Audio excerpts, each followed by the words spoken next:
एक बार की बात है, एक राजा था। वह राजा बहुत ही आलसी था और इसी वजह से उस राज्य के सारे लोग जो थे वह अपने राजा से खुश नहीं थे, क्योंकि वह राजा अपने राज्य के बारे में सोचता ही नहीं था और ना ही अपने राज्य में अच्छे काम कर रहा था। उस राजा के बस 3 ही काम थे: खाना, सोना और आराम करना।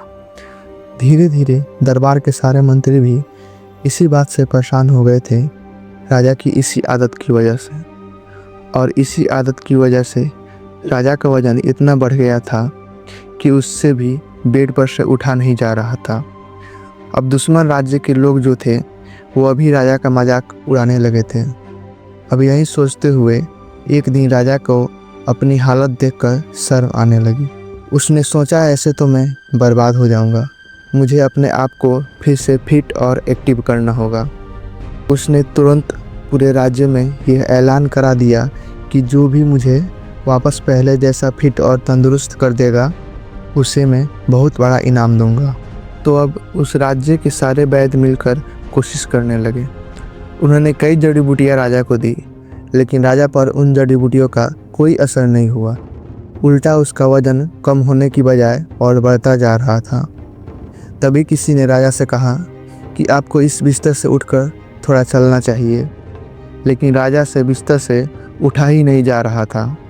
इसके पीछे एक वजह भी थी। राजा उस बिस्तर से उठने में अपना 100% दे ही नहीं रहा था। वह बस सोच रहा था कि किसी तरह कोई जड़ी बूटी खाकर मैं फिट और तंदुरुस्त हो जाऊंगा। और इसी तरह वक्त गुजरता रहा, लेकिन राजा पर कोई असर नहीं हो रहा था। तभी एक दिन उस राज्य में एक बूढ़ा संत आया। जब उसे यह बात पता चली कि राजा का वजन कम करना है और वो भी जड़ी बूटी की मदद से, तो संत ने राजा के सैनिक से कहा कि मेरे पास एक ऐसी जड़ी बूटी है जिससे राजा का वजन कम हो जाएगा। बस उन्हें खुद मेरे पास चलकर आना पड़ेगा, क्योंकि मैं राजाओं के दरबार में नहीं जाता हूँ और ये जड़ी बूटी तभी काम करेगी जब मैं अपने हाथों से राजा को खिलाऊंगा। अब सैनिकों ने राजा को यह बात बताई तो राजा खुश हुआ कि कोई तो आया जो दावे के साथ यह कह रहा है कि मेरा वजन कम कर सकता है। राजा ने कहा, जल्दी उस बूढ़े संत को मेरे पास लेकर आओ। तभी सैनिकों ने कहा कि महाराज, वो संत राजाओं के दरबार में नहीं आते हैं, आपको खुद चलकर उनके पास जाना पड़ेगा। अब यह सुनते ही राजा भड़क गया और कहा कि यह क्या मजाक है, मैं तो उठ भी नहीं सकता हूँ, फिर मैं चलकर उनके पास कैसे जाऊँगा। तभी मंत्री किसी तरह से राजा को समझाया और कहा, महाराज, यह आपके लिए आखिरी मौका है, कोशिश तो कीजिए। अब कई दिनों की कोशिश के बाद राजा ने खुद को बिस्तर से उठने के लिए मजबूर किया और सैनिकों की मदद से चलते हुए उस संत के घर की तरफ चल पड़ा। लेकिन उस संत के घर पर पहुंचने के बाद राजा को पता चलता है कि वह संत बाहर गया हुआ है और राजा को वह जड़ी बूटी खाने के लिए कल आना पड़ेगा। यह सुनकर राजा को गुस्सा तो बहुत आया, पर वह मजबूर था और अगले दिन फिर से वह चलते हुए संत के घर पर पहुंचा। उस बूढ़े संत ने तुरंत राजा के लिए एक जड़ी बूटी तैयार की, अपने हाथों से उस पर कुछ मंत्र पढ़ते हुए राजा को खिला दिया और राजा से कहा कि आपको अगले 1 महीने तक ऐसे ही मेरे पास आना पड़ेगा। राजा ने मजबूरी में हामी भरी और वहाँ से चला गया।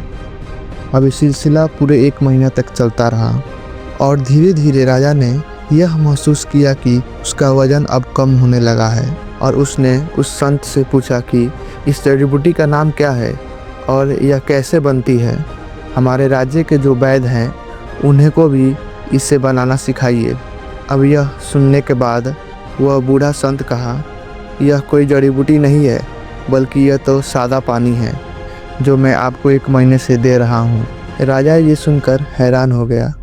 तभी संत ने राजा से कहा कि आप मेरी किसी जड़ी बूटी से ठीक नहीं हुए हैं, बल्कि आप अपनी ही वजह से ठीक हुए हैं। 1 महीने से जो आप यहाँ पर चलकर आ रहे हैं, यह उसी का रिजल्ट है और उसी की वजह से आप तंदुरुस्त हो पाए हैं।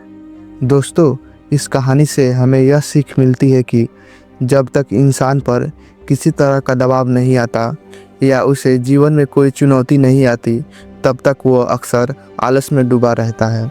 राजा की इस कहानी से हमें यह सीख मिलती है कि अगर उसे मजबूर न किया जाता तो वह कभी अपने बिस्तर से उठ ही नहीं पाता। इंसान तभी अपने आरामदायक दायरे से बाहर निकलता है जब हालात उसे मजबूर करते हैं। मेहनत और लगातार कोशिश ही किसी समस्या का असली समाधान होता है, ना कि सिर्फ शॉर्टकट या बाहरी मदद से। तो अगर आप इस कहानी को और भी लोगों तक पहुंचाना चाहते हैं तो इस वीडियो को लाइक करिए और शेयर करिए, ताकि यूट्यूब इस वीडियो को और लोगों तक पहुंचा सके। फिर मिलते हैं इसी तरह की नई कहानी के साथ।